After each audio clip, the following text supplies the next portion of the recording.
జై శ్రీమన్నారాయణ. జై శ్రీమన్నారాయణ.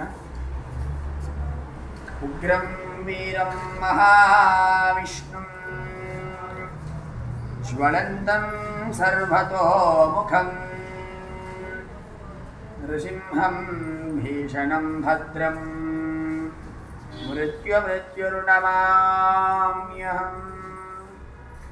శ్రీ లక్ష్మీ నృసింహ పరబ్రహ్మణే నమో నమః. మన భాగ్యనగరం కోటి ఇసామియా బజారు ప్రాంతంలో కొలువై ఉన్నటువంటి శ్రీ రాజ్యలక్ష్మి సమేత శ్రీ యోగానంద లక్ష్మీనృసింహస్వామి వారి దివ్య దేవాలయంలో జనవరి 10వ తేదీ నాడు వైకుంఠ ఏకాదశి మహోత్సవాన్ని పురస్కరించుకుంటూ చక్కగా స్వామివారిని ఉత్తర ద్వారంలో వేయించేపు చేసి ఆ శ్రీమన్నారాయణ స్వరూపుడైనటువంటి కృతయుగ పురుషుడైనటువంటి శ్రీ లక్ష్మీ నృసింహస్వామి వారు చక్కగా ఆ రోజు మనందరినీ కూడా అనుగ్రహిస్తూ ఉత్తర ద్వారంలో అందరినీ కూడా అనుగ్రహిస్తూ దర్శనమిస్తూ ఉంటారు.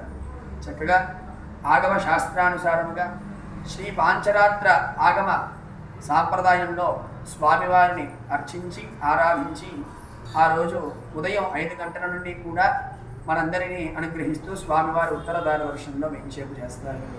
ఎవరైతే ఈ యొక్క ఉత్తర ద్వార దర్శనాన్ని చేసుకుంటారో అనేకమైనటువంటి పాపములన్నీ కూడా తొలగిపోయి ఆర్తత్రాణ పరాయణుడు కాబట్టి మన అందరి కోరికలు తీరుస్తూ చక్కగా కొంగు బంగారము చేసేటటువంటి ఆ యొక్క లక్ష్మీ నృసింహస్వామి వారిని చక్కగా దర్శనం చేసుకో.